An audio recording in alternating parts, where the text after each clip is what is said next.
जय हिंद दोस्तों, स्वागत है आपका अपने YouTube चैनल शिवा कंपटीशन में।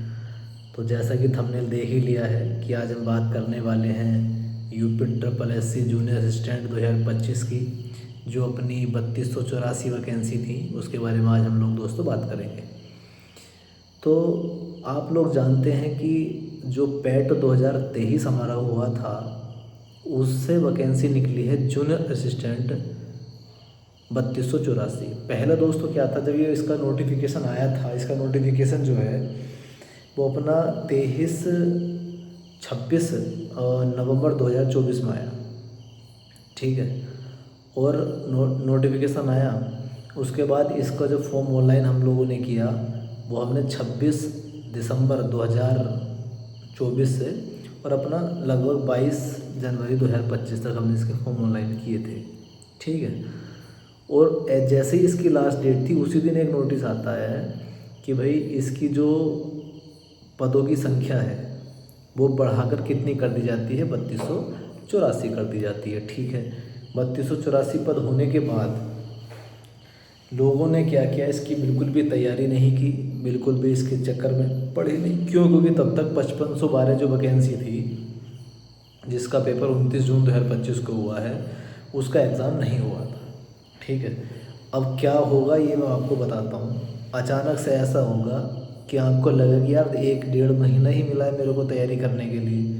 ठीक, अगर आप लोग अब भी नहीं जागते हो, तो आप लोग अभी भी अगर नहीं जागते हो, अभी भी तैयारी में नहीं लगते हो, तो फिर अचानक से एकदम से नोटिस आएगा कि इसका एग्ज़ाम डेट इस दिन, और जिस दिन लिखित ले लो, जब एग्ज़ाम डेट आ जाती है उसके बाद से पढ़ाई नहीं होती है, टेंशन के मारे कि मेरा भी ये भी रह गया, मुझसे ये भी नहीं पढ़ा गया। ठीक है, तो अब इसका सिलेबस आप लोग को सबको पता है कि यार हिंदी है तो 30 नंबर की आएगी, जीके है 20 नंबर का आएगा, यूपी जीके 20 नंबर का है, रीजनिंग 15 की और कंप्यूटर 15 नंबर का है। 100 क्वेश्चन होते हैं, 100 नंबर के बन जाते हैं। और इसमें जो नेगेटिव मार्किंग है वो 1/4 की है। ठीक, ये हम लोग सब जानते हैं कि 1/4 की नेगेटिव मार्किंग है। अब पेपर के लेवल की बात मत करना, सब लोग 1262 वाले पेपर का लेवल भी देख चुके हैं। 5512 वाला जो एग्ज़ाम अभी 29 जून 2025 को हुआ, उसका लेवल भी आप लोग देख चुके हैं। तो तैयारी दोस्तों आपको उसी हिसाब से करनी पड़ेगी। कोई बहाना नहीं चलेगा, कोई एक्सक्यूज़ चलेगा ही नहीं कि हाँ पेपर टफ़ था, ये था। देखो टफ़ है तो है, वो सभी के लिए टफ़ है। ठीक है, क्या गलती नहीं करनी है वो बाद में मैं आपको बताऊँगा। ठीक है, अभी पेपर आने में थोड़ा सा समय है। उसके बाद अगर मैं बात कर लेता हूँ आपसे कि टोटल फॉर्म जो भरे गए हैं इसके अंदर, वो 2,27,180 लगभग फॉर्म भरे गए हैं। मतलब 2 से 2.5 लाख के बीच में फॉर्म भरा गया है। इसमें फॉर्म कम क्यों भरे जाते हैं? क्योंकि एक तो हिंदी इंग्लिश की डबल टाइपिंग चाहिए, हिंदी की 25 वर्ड प्रति मिनट और इंग्लिश की 30 वर्ड प्रति मिनट आपको स्पीड चाहिए ही चाहिए। और दूसरा सबसे बड़ी चीज़ है, इसमें चाहिए आपको कंप्यूटर में CCC का डिप्लोमा, जो अधिकांशतः बच्चों के पास नहीं होता है। ठीक, ये इसके अंदर चाहिए। और अगर मैं बात करूं कि पैट 2023 वाला है, उसकी कट ऑफ कितने पर लगेगी कि हम इसका फॉर्म भर सकते हैं, क्योंकि इसकी फ़ीस नहीं कटी है, अभी फॉर्म भरे गए हैं। तो फीस कटने के लिए या फाइनल एग्ज़ाम में बैठने के लिए आपको कम से कम कितने नंबर चाहिए? तो देखो, भगवान का भैया कोई नहीं होता है। सिंपल सी बात बताता हूँ, 5512 वैकेंसी के लिए आपकी पैट 2022 की कट ऑफ लगी थी मात्र 15 नंबर पर। ठीक है, और वो पैट 2022 वाला, उसका जिन्होंने दिया था वो उसका लेवल जानते हैं, बहुत आसान लेवल का पैट 2022 था। लेकिन पैट 2023 जो है, उसका लेवल जब लड़कों ने देखा तो तोते उड़ गए थे। उसमें लड़के 50 नंबर नहीं बना पा रहे थे, 40 नंबर नहीं बना पा रहे थे।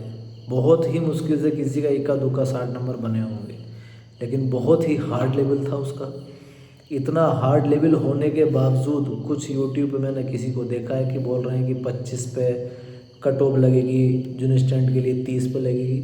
मैं आप लोगों से लिखित दे रहा हूँ, चाहे आप इस वीडियो को सेव कर लेना, चाहे कहीं लिख कर रख लेना। आपकी जो कट ऑफ पैट 2023 वाली है, जूनियर असिस्टेंट 3284 के लिए लगेगी ना दोस्तों, वो 10 से 15 नंबर जिस लगे गए हैं उसका भी तुम्हारा फाइनल पेपर में बैठने का उसको मौका मिल जाएगा, 10 से 15 नंबर के बीच वाले। ठीक है, उसके बाद ये मैंने आपको बता दिया। ठीक है, उसके बाद इसकी शॉर्ट मतलब कब ये लगने की मतलब ये मान के चलो कि कब ऐसा होगा कि जब आपको शॉर्टलाइज किया जाएगा, शॉर्ट लिस्ट किया जाएगा। तो शॉर्ट लिस्ट करने के लिए देखो मैं बताता हूँ, अभी जो UPSSSC आयोग है वो पैट के एग्ज़ाम कराने के चक्कर में लगा पड़ा है। तो मे भी हो सकता है कि जहाँ तक उम्मीद मैं करता हूँ कि 15 से 20 सितंबर 2025 तक आपको जो है इसमें शॉर्ट लिस्ट किया जाएगा। ठीक है, शॉर्ट लिस्ट किए जाने के बाद क्या है कि 1 से 1.5 लाख तो शॉर्ट लिस्ट किए जाएंगे। ठीक है, बिल्कुल इतनी बात ध्यान रखना। उसके बाद क्या है, टाइपिंग करने के चक्कर में दोस्तों भी मत पड़ना, क्योंकि पहले अपने एग्ज़ाम की तैयारी करना, एग्ज़ाम की तैयारी करने के बाद आप लोग कहीं टाइपिंग के लिए जाना। ठीक है, और इसका सबसे बड़ा रीज़न क्या है कि बच्चे पूछते हैं कि सर तैयारी कैसे करेंगे। तो दोस्त तैयारी करने का सबसे बढ़िया रामबाण इलाज ये है कि सबसे मेन चीज़ है आपको अपनी बुक्स पढ़नी है। एक इंडिविजुअल मैं वीडियो बना दूंगा कि हिंदी की कौन सी बुक आपको तैयार करनी है, वोकैब हिंदी की कहाँ से पढ़नी है, यूपी जीके कहाँ से पढ़ना है, कंप्यूटर कहाँ से पढ़ना है, रीजनिंग की प्रैक्टिस कहाँ से करनी है और जीके कहाँ से पढ़ना है। इंडिविजुअल एक बुक की वीडियो मैं अलग से बना दूंगा। ठीक है, मॉक टेस्ट कहाँ से लगाने हैं। तो ये सारी चीज़ें आप लोगों को समय समय पर हमारे YouTube चैनल शिवा कंपटीशन पे मिलती रहेंगी।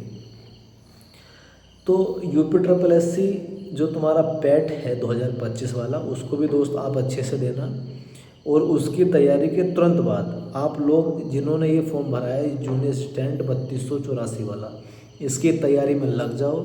इसका जो एग्ज़ाम है मैं बता देता हूँ कब होगा। अभी तक ऐसा कोई किसी को श्योर नहीं है, कोई नोटिस आया भी नहीं है। इसका जो दोस्तों एग्ज़ाम है लगभग दिसंबर के अंतिम सप्ताह या फिर जनवरी के 15 तारीख तक हो जाएगा। ठीक है, तो इतना आप मान के चलेंगे और उस हिसाब से अपनी तैयारी करते चलेंगे। ठीक है भाई, आप ये मान लो कि 2 से 2.5-3 महीने आपको तैयारी के लिए मिल रहे हैं, उसके बाद आप प्रैक्टिस करेंगे दबा के। ठीक है, क्या तैयारी करनी है समय समय पर मैं आपके लिए वीडियो लेकर आता रहूँगा, कौन सी चीज़ कहाँ से पढ़नी है, क्योंकि ये एग्ज़ाम मेरा भी है। वो एक अलग बात है कि मैं ऑलरेडी जॉब पर हूँ, लेकिन UPSSSC की एक जॉब ऐसी, इसके अंदर 70 विभाग है दोस्तों, और जितना अच्छे नंबर आप लोगों के आएंगे, जितने अच्छे नंबर आओगे उतना अच्छा विभाग मिलेगा, होम डिस्ट्रिक्ट मिलेगा, और जितने ख़राब नंबर आपके रहेंगे उतना दूर जाओगे उतना बुरा विभाग मिल जाएगा। तो जो लोग गवर्नमेंट जॉब पे ऑलरेडी हैं मेरी तरह, तो उनसे भी निवेदन है कि दोस्तों अपनी तैयारी में लगे रहेंगे। और जो लोग बेरोज़गार हैं भाई, आप लोगों को तो बहुत तैयारी करने की ज़रूरत है, आपको नौकरी लेनी ही लेनी है। ठीक है, अब कुछ के मन में आ रहा होगा कि यार तुम तो पहले से नौकरी बहुत, तुम क्यों इसका फॉर्म भरोगे हैं, कट ऑफ बढ़ाओगे हमारी, ऐसा करोगे। दोस्त, घर से 3000 किलोमीटर रहना आसान बात नहीं होती है। जब आप लोग जॉब पे जाओगे और 3000 किलोमीटर दूर रहोगे ना जब, तो आपको वैल्यू पता लगेगी यार ठीक है बेरोज़गारी ठीक थे, लेकिन कोई नहीं, अच्छी जॉब है, कोई नहीं है, बढ़िया अच्छे से तैयारी करेंगे। ठीक है, मिलते हैं अगली वीडियो साथ।